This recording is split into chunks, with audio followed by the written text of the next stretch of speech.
오늘은 나이가 들면서 가장 흔하게 발생하는 척추관 협착증의 통증을 현명하게 관리하는 방법에 대해서 알려드리겠습니다. 건강보험공단이 조사한 결과에 따르면 50대 이상의 환자 93%, 그러니까 10명 중 9명이 척추관 협착증으로 치료를 받았고요. 성별로는 여성이 남성보다 더 많았습니다. 여성 환자가 많은 이유는 폐경 이후 발생하는 에스트로겐의 감소가 뼈의 소실과 근육량 감소를 초래하고 척추 관절을 지탱하는 힘이 떨어져서 척추 질환의 발생을 가속화시키는 것으로 분석되었습니다. 선생님, 그럼 50대 이상이면 누구나 생길 수 있다는 건데 주로 어떤 증상이 있나요? 척추관 협착증은 나이가 들면서 척추관 주변의 인대와 관절이 두꺼워지면서 신경이 지나가는 통로가 좁아져 신경을 압박하게 됩니다. 허리의 경우 초기에는 허리, 다리, 엉치 등 통증이 시작이 되고 이후 말기로 갈수록 다리로 가는 신경이 더 심하게 압박을 받아서 감각 저하, 감각 이상 등이 나타남과 동시에 근력 저하, 근육 위축까지 동반되게 됩니다.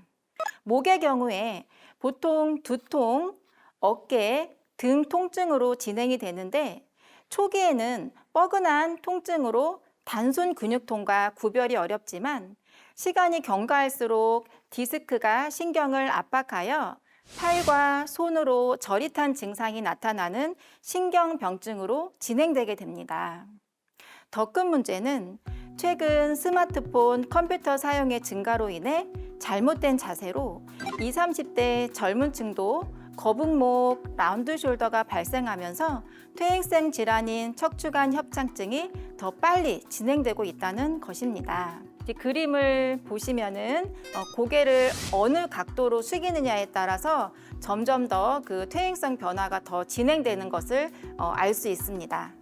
선생님, 우리가 보통 디스크라는 이야기를 하잖아요. 이 디스크랑 척추관 협착증이랑 같은 건가요? 다른 건가요?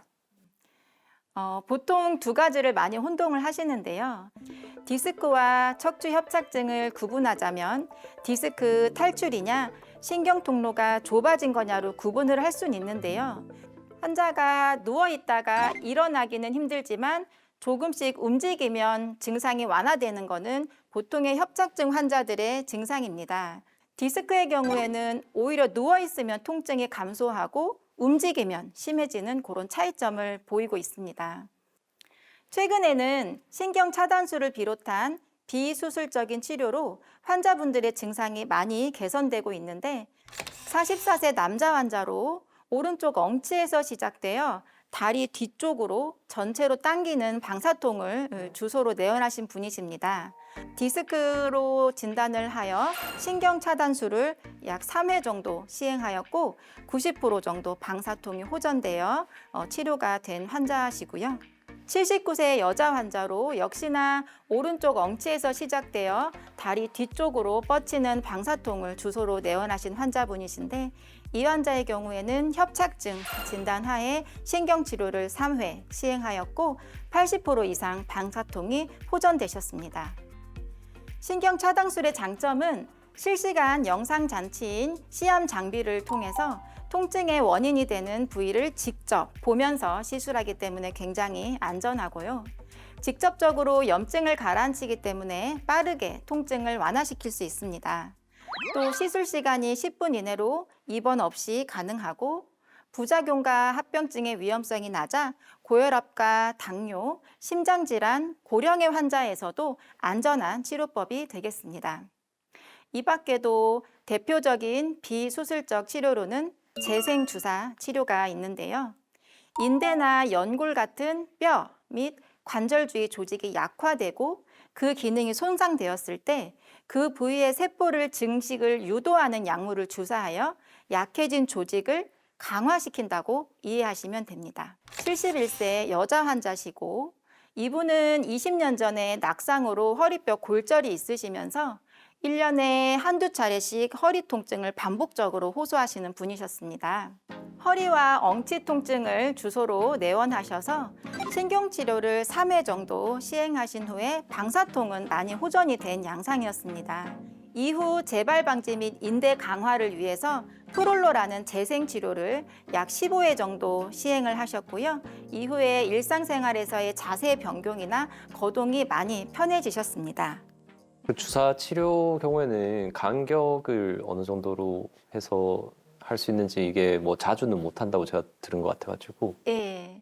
그래서 이제 저희가 그쪽에 염증을 줄이기 위해 스테로이드라는 약물을 이제 일부 사용을 하게 되는데 그거를 무제한으로 사용을 하는데 좀 제한이 있습니다. 그래서 보통 1주나 2주 사이에 간격을 두고 3회 또는 뭐 길게는 5회 안쪽으로 해서 효과를 좀 볼 수 있도록 유도하는 편이고요. 그럼 아까 말씀하신 프롤로 주사 같은 경우에는 스테로이드는 없는 거죠? 네. 프롤로라는 치료는 고농도의 삼투압, 그러니까 고농도의 포도당이라는 성분을 가지고 주사 치료를 하는 거고 큰 범위에서는 포도당으로 하는 프롤로 치료도 있고 DNA로 하는 프롤로 치료도 있고 콜라겐으로 하는 프롤로 치료도 있어서 재생치료의 하나로 생각을 하시면 되겠습니다. 또 각 부위별 스스로 해볼 수 있는 운동법이 있는데요. 먼저 맥켄지 목 신전 운동법입니다. 먼저 가슴을 활짝 펴고 등 뒤에 날개뼈를 살짝 모은 뒤 고개를 뒤로 천천히 젖혀줍니다. 5초간 유지했다가 돌아옵니다. 이때 주의할 점은 고개가 뒤로 젖힐 때 목 뒤가 찝히는 통증이나 팔저림이 있다면 즉시 멈추시고 통증이 없는 범위까지만 움직이셔야 되겠습니다.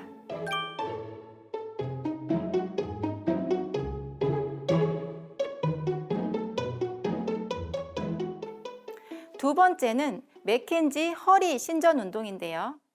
바닥에 배를 대고 엎드린 후 양손을 옆에다가 바닥에 두고요.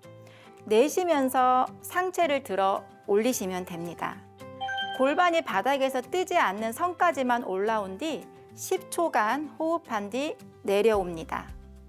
하지만 이런 운동과 비수술적 치료가 모든 통증을 해결할 수는 없습니다. 부득이 수술을 고려해야 하는 상황도 있는데요. 근력 저하, 그리고 감각 저하, 대소변 장애 등의 신경 마비 증상이 나타난다거나 극심한 신경 압박으로 인한 보행 장애가 생긴다거나 구조적으로 손상이 심한 경우 또는 반복적으로 비수술 치료를 했음에도 불구하고 호전이 없는 경우에는 수술적 치료를 고려해야 하겠습니다. 자, 마무리하겠습니다. 척추관 협착증은 50대 이상의 93%가 겪고 있는 퇴행성 질환이라고 말씀드렸지요. 원칙적으로 차단할 수는 없지만 노화를 늦출 수는 있습니다. 틀어진 몸의 균형과 관절의 움직임을 교정하고 올바른 자세를 유지하는 것입니다. 뻔한 것 같지만 가장 중요합니다. 오늘부터라도 잘못된 생활 습관을 고치고 맥켄지 신전 운동을 생활한다면 여러분의 통증은 나아질 수 있습니다. 감사합니다.